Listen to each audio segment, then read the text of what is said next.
Hello, this is Katie Scott, Kiss and Tell Scrapbooking, and I am reviewing layouts that I've made recently. This is, hold on, 1, 2, 3, 4, 5, 6, 7, 8, 9, 10, 11. This would be number 12. I'm actually going to go beyond 12. This was a page that I made as it was part of the Elizabeth Dillow 12 class challenge to use signs on a page. And my son, that sign for more right here, he would do that like when he was a little guy, like he was always like more, because he was always so hungry. And so I just wrote, when you were a little guy, we taught you sign language, and hands down your favorite sign was the one for more, and I love you more, because we would say, I love you more, I love you more, I love you more. He says that like 50 times. So more is, he's definitely all about more. And that base page is another page that I use from that Die Cuts with a View stack, which I'm making 24 layouts out of one stack. So this was page number 12. We'll go beyond that. This was another one for the Elizabeth Dillow's 12 class challenge, and that was to use a sign. And I just got on Pinterest and like did a search for signs, and I saw this reduce, reuse, recycle, and I thought, I think I'll use that. Are you seeing that backwards? I think you are. Sorry. Anyways, and I thought of that little coat that I had, and this is a page that incorporates a lot of stories. So I've shown some pages here, I think in video number 3, that do not incorporate a lot of stories. So this page was just like, roller skating around the block. There's not a whole ton of story there.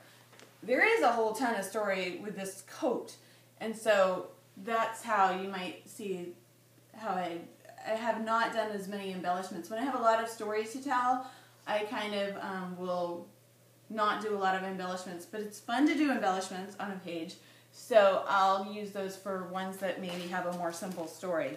But this is the story of the green coat. Alice and Grace. My grandma Grace was thrifty, and she saved everything, and she grew up during the Great Depression. And I really, my parents were divorced, and after my parents were divorced, we went to live in, lived in Maine, and then we went to live in Massachusetts where my grandparents lived, and we actually lived with them for a while. And so my grandparents were very, we lived, they were really a big part of my childhood, and so I spent a lot of time with Grandma Grace and Grandpa Alan, and that's how I got my daughter's name, Alice and Grace. I almost named her Alan, but then I thought she'd have to explain that forever, so Allison was a good substitute. Okay, so Alice and Grace. My grandma Grace was thrifty, and she saved everything. She grew up during the Great Depression, and those childhood lessons stuck with her. And my mom, your Grandma Chris, and I both inherited a fair share of Grandma Grace's tendency to hold on to things because you never know when you might need it someday. This coat should get the Reuse Award since my mom bought it at a thrift store in Calais, Maine in the 70s. My mom bought this coat before the divorce. So it was when I was, 3 or 4 years old, and I think she bought 2 of them. I just have 1 of them, but she bought them for me and my sister, and she said she knew who the coats had belonged to, and it was this rich lady in town, and who always bought things, and I think the coats are from Germany, and they're handmade, and they're very elaborate and beautiful. And so my mom never wanted to throw away those beautiful coats that she bought at a thrift store, but she saved them. I wore it when I was small, and then I saved it, and now I'm 40, almost 42, and so my daughter wore the coat once, but I'm saving it for when saving it for her girl. This coat should get the Reuse Award since my mom bought it at a thrift store in Calais when I was little, and I wore it during the cold winter months in Maine, and you wore it one day in Florida, but I'm saving it for your girl. And so then I also wrote, the photos were taken in the winter of 2009, and the journaling was done on May 2012, and I have a story to tell. My computer at home, where I store most of my photos, that has like 2 or 3 external hard drives, and my husband assured me that all of that was awesome. Well, it seems that technology challenged me.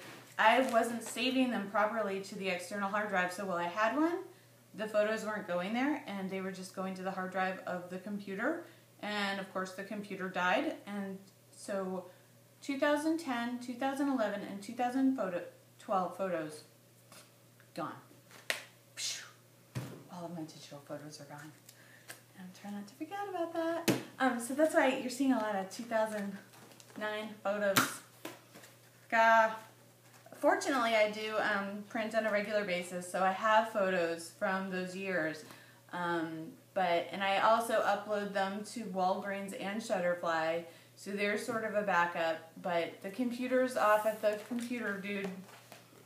We've had this guy named Ken for the last 20 years who's been doing our computer stuff, so he's trying to save it for me. Like, I really hope he can. So back up your images, people.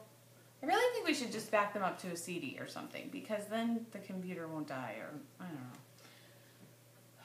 Okay, this is me at work, and the challenge was to use the sign. So I started counting that phone image and the house image as signs, and then all of the bubbles are sort of like signs. I had some fun with some banners on that page, and there's a picture of me at work and a picture of me, a picture of the house. And so the journaling is, and I think we're up to like page 14 or 13 or 14. This must be number 14. I talk on the phone all day at work, so when I get home, I let the machine get it so we can relax with the family. And we just don't answer the phone at home. Like, it can ring and ring and nobody's running for the phone. Because really, in our answering, so I guess I tell it on the page, so I'll just read it to you. The notes are, hello, you've reached the Scott family, and we don't typically answer this phone. You can try the office or our cell phones, or email is a really good option. And if you want to get through to me, like, email is probably easier than trying to call me. And I've never really liked talking on the phone. If it was a video phone and I just looked awesome all the time, maybe I would like it. But I just don't love the phone for talking. We have a long message answering. We have a long message on the answering machine and rarely answer the phone. And so I wrote in the little quotes, like, try me at the office or schedule a phone conference. And I would say that at the office, like, if you want to get through to me, and I experienced this I'm a lawyer, and with my clients, and I tell them, if you want to talk, I want you to be able to talk to me. So you should feel like you can talk to me whenever you need to. You can email me. That's you'll get an immediate response. Or you can call the office, but chances are if you call the office, you're not going to get through to me. So in that case, you can leave a detailed message. So when I call you back, I'll have a detailed answer. But better yet, leave the detailed message and schedule a phone conference. So like at 3 o'clock today, I know I'm going to talk to you, because in this age of technology, I really think that it's harder to get people on the phone, not just me. Like, I'll call somebody back, and it's like you get their machine, they've got 5 numbers, and nobody answers the phone. But everybody's on the phone if you stop at a red light and look around, so stop that. Okay, there's my rant. Hello, this is Catherine. Oh yeah, it's me, Katie. So at the office, the other joke on this page is, by day, my name is Catherine, but really my name is Katie.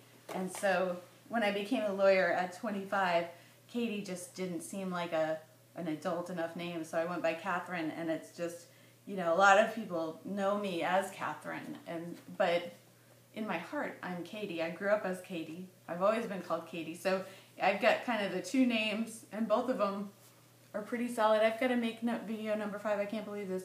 You can try my cell, but I don't usually answer. And that's the other thing I tell my clients at the office is, here's my cell phone number. Call me anytime. If you call my cell phone, I probably will not answer the phone, but I will see that you called, and I will call you back. Isn't technology funny?